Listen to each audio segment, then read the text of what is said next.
no konngol maccuɗo mbaɗe feere ɗum iwo e kunude mon. Ok, joni monsieur Dia jarama. Donc ayni ɗo e meytu waɗu feere meyta konngol maccuɗo e hunduko amen. Problème on c'est que ça fait 100 ans, plus de 100 ans, yimɓe fulɓe ɓe no combattude ngol konngol iwo e hunduko fulɓe ɓe. Mais ha joni ronka. E yi ɗo hay Sénégal ɗo ko Macky Sall falno représentant de troisième fois. Mais yuno ton tellen Fouta Toror ndin dow ton maccuɓe yaltuno woɓɓe go fuɗɗi yinude no minen min votanta min soutenanta Macky Sall par ce que Macky Sall nafa min par ce que miɗen joytora maccuɓe. Donc andi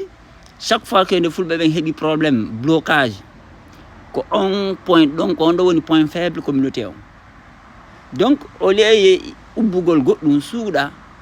waɗa wasi exista et pourtant no ko hakkille jama o ñande satta e ɗum yimɓe yaltitina ɗum mieux vaut woole e fensintine laare no réglore une bonne fois pour toutes. Ça c'est un.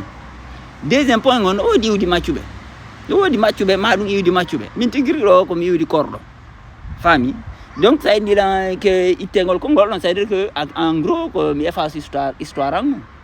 parce que côté encore ɗon voilà donc ɗon c'est mon histoire en fait tu vois non. Donc non kan woodi guluuje e nder Fouta Diallo tata ko ɓe iwdi ɗum ma ɗum ko ɓe ɗum. Donc innugol ɗo que ya efface goɗɗum parce que no genuma mieux vaut étudier ndarte moƴƴi fensité fof faama ko honɗum feri et puis kadi anden no jogore hara addata probléme. C'est ça qui est mieux ko ɗum woni solution fulɓe on.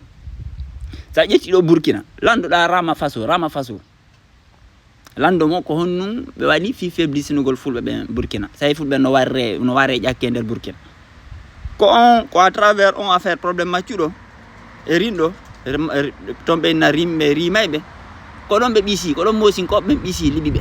faami ko ɗon mosinkoɓe ɓen ɓisi liɓi ɓe. Donc si ɓe famano ɗum dès le départ ɓe wawno neutralise ɗon probléme faami mais ɓe famanali. Donc ɓeya ko ndu waɗi ƴetti maccuɓen ɓe watti e maɓɓe ɓe yitti ɓe armi ɓe ɗon ɓe waro e rimɓe ɓen. C'est comme ça ko ɗum woni Burkina ɗo. Mali c'est pareil. Sa ƴetti gouvernement Mali on fulɓe yimɓe bus nonda ko fulɓe no ka gouvernement Mali et pourtant fulɓe go no warede ƴakke ɗa sikkude ko façon ji fulɓe ɗe ɗiɗon façon ji ɗiɗi na façon ji ɗiɗi gooti fulɓe on. C'est ça le problème. Donc innugol ɗo itte konngol maccuɗo e hunduko mon ça c'est facile à dire mais ande konngol maccuɗo ko identité none neɗɗo e nder pulaku no woodi deux types d'humain e nder fulɓe deux types rinɗo e maccuɗo kala ka yawɗa tawɗa fulɓe ɓen ɗi façon ji ɗo ɗiɗi no woodi a faami. Il faut que yimɓe ɗum ɗo andintinne jama on wano menen Fouta Diallo probléme amen on hina maccuɓen de maccuɗo meeɗa heɓde probléme leydi e nder Fouta par ce que sa yeehi Fouta ka maccuɓen hotton ɓen na rundeji ɗin haydi bakkodira e misideji ɗin sah ko ɓuri kon haare ko canɗi woni kerongol hakkude majji ɓen ɓe meeɗa maccuɓen tigui Fouta meeɗa heɓde probléme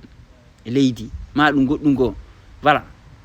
ko jiyaɓe soodaɓe e temps Samori en soodaɓe ɗuma ko ɓen wona addede ko ɓen addano ko ɓen jonnano addano okka leydi ma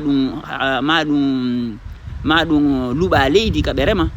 Joni noon ɓi zurriya ɓen on ɗuuɗi ɓe ɓiƴike joni ɓe faala leydi plus joni noon ɓaleji ɗin to arata o taɓe fi prometa ɓe joni wallite men simin liɓi ɗo on hendoto leydi o lontoto leydi faami. Voilà donc har feere maccuɗo meeɗa firde esclave ɗum noon kadi il faut savoir ça. Esclavage meeɗa wadde Fouta Diallo ɗo mi anda to on kono Fouta Diallo meeɗali wadde esclavage parce que hay ɓen jiyaɓe sodanoɓe inaɓe esclave non parce que pourquoi ko addanoɓe joɗɗine leydi ɓenne hinɗo ka ton ɗo hara ɓe baki fulawaji fulɓe ɓen a faami. Mais kaɓe joɗɗina ɗon koɓe libre si ɓe faalaɓe mawɓe bagage ɓe yaha ko won tumɓe joɗa ɗon ɓe luuɓe leydi ma ɓe hokke leydi kaɓe rema ɓe yittoɓe jomba ɗon ko woni ɓayti hara e leydi kaɓe woni remde ɗon la plupart tan hara ko ndi ɓe luuɓa kamɓe ɓe luuɓe ma ɗum sodnoɓe ɓe hara ɓe mari teddungalji relation teddungalji ça veut dire que simi remi ni mi hokkoray famille on ɗa seeɗa noy to wasi tawi ko petit sal loyer hum en gros quoi mais en fait ko affaire teddungalji faami kono ena fide maggonno ƴettano laaɓi waɗa ka dande mum no waɗɗum non ko woni ko ɗum o probléme affaire leyɗe meeɗali wadde yaltitude ha ko des années 2010 ici par ce que ko joni zurriya on woni ɗuɗude ta donc ɓe mari besoin de leyɗe hande plus ɓe mari kadi besoin de halorgol kaɓe jooɗi ton a faami yilti kadi politique on ukkitiri ɓaawo a faami mais ɓen wonɓe waɗi ɗi dégâts ji Fouta Diallo min mina piiji ɓe mara inɗe maccuɓe minen Fouta Diallo maccuɓe no andira façon ji inɗe faami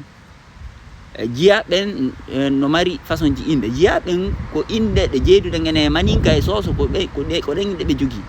ko inde Camara en inde Kouyaté inde Silla inde Doumbouya inde Touré ko sifa ɗen inde ɓe yirete jiyaɓe Kanté en ko sifa ɗen inde ɓe yirete ɓe mara inɗe ɗe min andiri hoɗɓe ka rundeji ɓe rundeji ɗin Fouta Diallo ɗi anda en fait ɓe meeɗa hebde probléme leydi te ɓe maccuɓe Fouta Diallo no jeeya e ɓurɓe marde jawdi e nder Fouta Diallo ça il faut apprendre ça yimɓe busanda ɗum anduɗo Fouta tigiri village ko beɓinte wonde ka rundeji kon hay kamisideji a yiyata ɗum voilà donc ɗen inde yiteteɗe ka rundeji ko inde fulɓe inde kiɗɗe fulɓe ɓen par ce que ko ɓe ka rundeji sakkiti natugol o affaire diina donc ko ɗum kamɓe jogui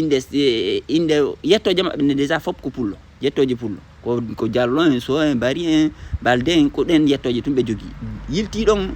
prénom ji maɓɓe ɗin ko Samba en Paté en Kumba en Juma en Tenen en ko sifa ɗen prénom ji nanirtaɓe ɗiɗo noon ko inɗe fulɓe ɓen noon lawlay ɗen mais probléme moɗɗen inde ɗon ko inde laareji inde divinité ji kiɗɗi Paté Sara Samba Hammadi ɗum fof ko inɗe laareji lawlaw joni ɓaydi ko kamɓe sakkiti jaɓugol o affaire diina ni ko ɗum waɗi ko kamɓe ɓuuri marude ɗen inde ɗon par ce que ɗen inde har ko sa jibini a foday mo jibinɗa on laaredi atoron fodamo Sara wonde no ɓen Hammadi mais en fait Hammadi on mo indete kadi Sara inte kadi Dikko ɗimmo on inna Demba ma Samba tammo on inna mo meeɗa ko Paté siko Yero ainsi de suite siko si debbo on inna Sira ko inde laaredi donc ɓena ko probléme évolution diina kan waɗi woɓɓe go maritori sifa ɗen inde laareji donc hari pullo heɓa inde yettore makko inde heɓa inde laaredi inde divinité o heɓa noon inde makko o inde Labaɗo o inde Galo o inde Teli sifa on prénom o yilto kadi wonde heɓa ɗon kadi jammore donc Fouta Diallo probléme amen on ko probléme jiyaɓen en réalité kono confusion honto woni ɓen jiyaɓe fiyoɓe dagui penale maɓɓe ɗen ɓe ɓartora maccuɓe alors que haɓe maccuɓe meeɗa wonde maccuɓe ko ɗum waɗi si ɓe mara leyɗe nder Fouta faami par ce que ko bakanoɓe ko ɗum ɓe wullitoɗo ɓen hay ɓawo goamen go men jeeya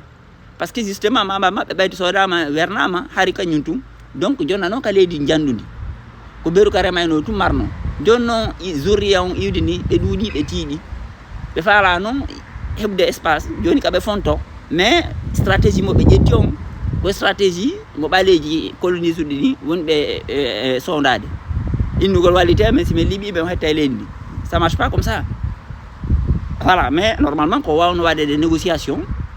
ɓe heɓa leyɗe ma ɗum ɓe haalora kaɓe woni ton voilà parce que déjà ça fait plus de 3-4 génération yimɓe ton mais ɓen ɓe ɓooyali e nder Fouta maccuɗolle meɗe ala ka pullo woni ka maccuɗo ala faami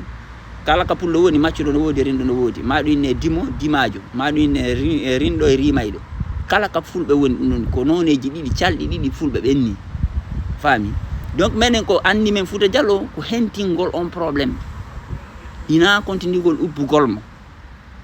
c'est ce qu'il faut comprendre onon ton inde ton wawi wasi tawi onon ɗum ala ton ok c'est votre problème mais minen ga minen andi ke ɗum ko point hum chaque fois que nde fulɓe ɓen fuɗɗi ɓantade o fuɗɗi wonde goto o ko ɗon yimɓe ɓe arta sokko donc probléme o Fouta Diallo